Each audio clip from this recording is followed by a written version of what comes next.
sorry on that. I got cut off from that last video, but like I said, this here is the National Cemetery. It's in Marietta, Georgia. It's right off of the square. Like I said, you've got a good view of Kennesaw Mountain. Right there, as you can see, that little house right there, that's just, I think it's like where like not really maintenance, but where like housekeeping or, you know, groundskeeping. I mean, of course, like I said, there's a plaque on that little archway, Henry Cole's name on it, saying, you know, who he was and what it was. And of course, like I said, you can see all the stones here.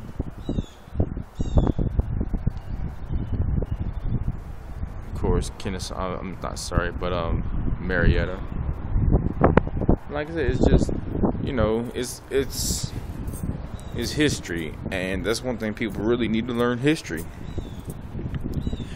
And I'm gonna show you something kind of cool, which is actually not really for sure why, but again, I've got to learn more about this.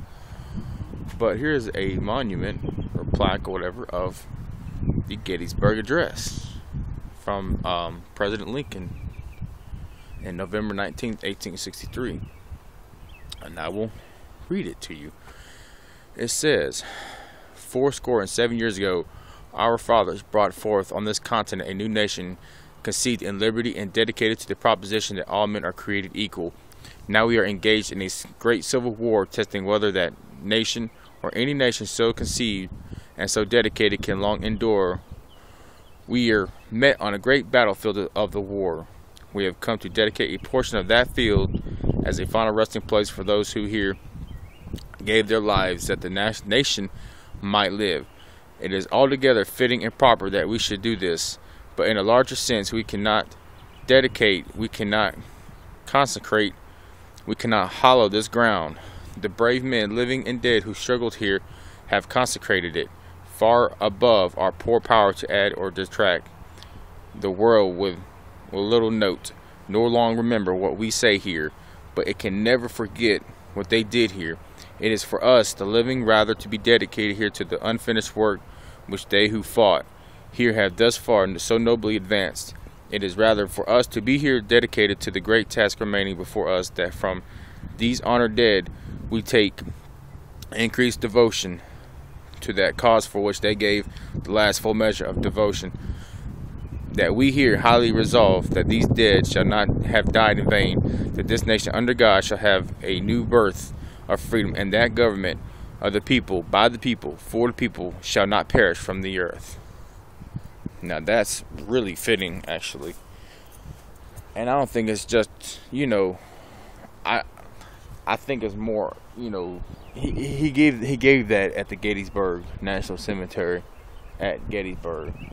But I think it's more for the entire Civil War, because the whole point of Civil War, at first it was political, then it became about slaves, you know.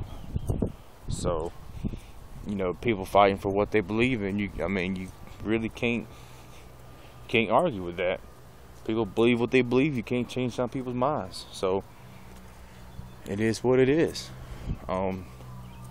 But I think maybe without the Civil War, who knows? I mean, things could be worse off.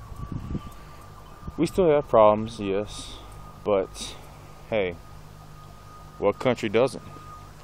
You know, this nation is, unfortunately, I'm sorry to say, this nation built on blood, built on bloodshed, and it's a small price to pay for having our freedom. But you know, I'm grateful for it. I mean, if it wasn't for them, for the bloodshed, who knows where we would be. But I'm gonna show you something real quick. Just not really got to do with Civil War, but show you some Georgia boys here. James Ray Thomas Sr., Georgia, United States Navy Reserve. He was in World War II, Korea. Just like I was talking about, different ones. You got John Nelson Kelly from Georgia. U.S. Navy, World War II.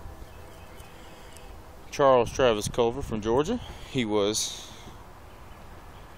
12th Infantry Regiment. He might have been part of the Civil War. But, you know, these are a lot of Georgia boys here. And like I said, it just goes to show the different wars that these soldiers fought. You know, I'm proud of the country. I'm proud of these folks that, you know, gave their life. Hey, if you ain't proud of them, if you ain't thankful, all I can say is shame on you. Because without them, where would we be? Our soldiers, our veterans, they don't get the proper respect they deserve. I mean, look what a beautiful day it is, and everybody going about their lives. No one really stops to appreciate our veterans, dead or alive. And I say to y'all, thank you. Have a blessed day.